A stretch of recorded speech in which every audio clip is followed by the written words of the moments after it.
हमारे देश में CAA यानी सिटीजनशिप अमेंडमेंट एक्ट और हिंदी में कहें तो नागरिकता संशोधन अधिनियम बस लागू होने ही वाला है। आने वाले चुनाव में अगर बीजेपी को इसका पूरा फायदा उठाना है तो उन्हें ये चुनाव की अधिसूचना जारी होने से पहले लागू करना पड़ेगा, वरना चुनाव आयोग इस पर रोक लगा देगा। इसलिए इसका मार्च के पहले हफ्ते तक लागू हो जाना लगभग सुनिश्चित हो चुका है।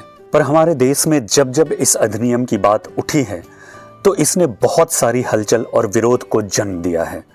कुछ एक राजनीतिक पार्टियां और खासकर मुस्लिम संगठनों ने इसका खुलकर विरोध किया है। आखिर क्या है ये नागरिकता संशोधन अधिनियम और इसके लागू होने का विरोध क्यों होता आया है, खासकर मुस्लिम संगठनों द्वारा? आइए इस अधिनियम को विस्तार से जानने की कोशिश करते हैं। नागरिकता संशोधन अधिनियम यानी CAA एक ऐसा कानून है जिसके तहत दिसंबर 2014 से पहले भारत के 3 पड़ोसी देश पाकिस्तान, बांग्लादेश और अफगानिस्तान से भारत आने वाले धार्मिक अल्पसंख्यकों को भारत की नागरिकता प्रदान की जाएगी। ये नागरिकता हिंदू, सिख, बुद्ध, जैन और ईसाई धर्म के लोगों को दी जाएगी। इस सूची से मुस्लिम धर्म के लोगों को बाहर रखा गया है और यही मूल कारण है मुस्लिम संगठनों द्वारा CAA के विरोध का। पर भारत सरकार ने ऐसा क्यों किया है? मुस्लिम समुदाय के लोगों को इससे बाहर क्यों रखा गया है? इसे समझने से पहले अगर आप इस चैनल पर नए आए हैं तो इसे सब्सक्राइब जरूर कर लीजिएगा। इससे हमें प्रोत्साहन मिलेगा और इस चैनल को चलाने में सहायता भी। नागरिकता संशोधन अधिनियम का विरोध करने वाले आलोचकों, राजनीतिक पार्टियों और मुस्लिम संगठनों का कहना है कि मुस्लिमों को इस अधिनियम से बाहर रखकर उनके साथ भेदभाव किया जा रहा है और ये भारत के संविधान में दिए गए समानता के अधिकार का उल्लंघन करता है। उनका ये भी कहना है कि देश के कुछ भागों, खासकर पूर्वोत्तर में इन समुदाय के लोगों का अधिक प्रवासन होगा, जिससे वहां जनसंख्या के अनुपात में परिवर्तन हो सकता है। इन सारे विरोधों के जवाब में और इस अधिनियम के पक्ष में भारत सरकार का तर्क ये है कि ये अधिनियम सिर्फ मुस्लिम बहुल देशों में सताए हुए अल्पसंख्यकों के लिए नागरिकता प्रदान करता है। भारत के मुस्लिमों या किसी भी दूसरे धर्म के लोगों की नागरिकता या संवैधानिक अधिकार पर इससे कोई खतरा नहीं है।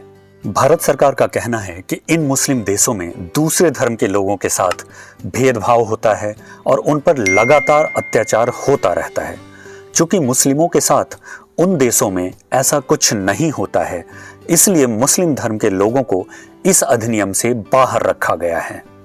भारतीय संसद में 11 दिसंबर 2019 को ये अधिनियम बहुमत से पारित हुआ था और 12 दिसंबर को राष्ट्रपति से मंजूरी मिलने के बाद इसे लागू करने का रास्ता साफ हो गया था। पूर्वोत्तर में इसका विरोध करने वाले संगठनों का कहना है कि इस अधिनियम से बिना किसी दस्तावेज वाले प्रवासियों को नागरिकता मिल जाएगी, जिससे उनके राजनीतिक, सांस्कृतिक और भूमि अधिकारों पर बहुत असर पड़ेगा। आइए अब ये जानते हैं कि इस अधिनियम के तहत नागरिकता कैसे मिलेगी। CAA के तहत नागरिकता पाने वालों को ऑनलाइन आवेदन करना होगा। इसके लिए एक ऑनलाइन पोर्टल तैयार किया गया है। आवेदन करने वालों को वो साल बताना होगा जब वो भारत आए थे। आवेदकों से किसी तरह का कोई दस्तावेज नहीं मांगा जाएगा। भारत सरकार का गृह मंत्रालय सारे आवेदनों की जांच करेगा और योग्य आवेदनकर्ताओं को नागरिकता प्रदान कर दी जाएगी। अब यहाँ सवाल ये उठता है कि क्या इस अधिनियम के लागू हो जाने के बाद इन 3 मुस्लिम देशों के मुस्लिमों को भारत की नागरिकता मिलनी बंद हो जाएगी? नहीं, ऐसा नहीं होगा। उन्हें भी नागरिकता मिलेगी, पर उन्हें अलग से गृह मंत्रालय के पास आवेदन करना होगा। वो CAA के तहत नागरिकता प्राप्त नहीं कर पाएंगे। अब चूंकि भारत में CAA का लागू होना लगभग सुनिश्चित हो चुका है, तो साथ ही UCC यानी यूनिफॉर्म सिविल कोड और हिंदी में कहें तो समान नागरिक संहिता के भी लागू होने की चर्चाएं शुरू हो गई हैं। आइए आपको जल्दी से और संक्षेप में ये भी समझा दें कि UCC क्या है और इसके लागू होने से क्या होगा। UCC एक ऐसा कानून है जो देश के सभी नागरिकों को, चाहे वो किसी भी धर्म या संप्रदाय से हों, एक समान सामाजिक अधिकार देता है। यूसीसी लागू हो जाने के बाद विवाह, तलाक, गोद लेने और संपत्ति जैसे मामलों में सभी के लिए एक समान नियम होगा। परिवार के सदस्यों के आपसी संबंधों और अधिकारों में समानता होगी। जाति, धर्म या परंपरा के आधार पर किसी को कोई छूट नहीं दी जाएगी। किसी भी धर्म विशेष के लिए अलग से कोई नियम नहीं होगा। अब शरीयत जैसे कानून को मानने वाले और इसके हिमायती यूसीसी का विरोध तो करेंगे ही, पर भारत देश के लिए यूसीसी बहुत जरूरी है और इसको भी सीएए और 2024 के लोकसभा चुनाव के बाद लागू हो जाना चाहिए। आप मेरे विचारों से कितना सहमत हैं, ये मुझे कमेंट बॉक्स में लिखकर जरूर बताइएगा।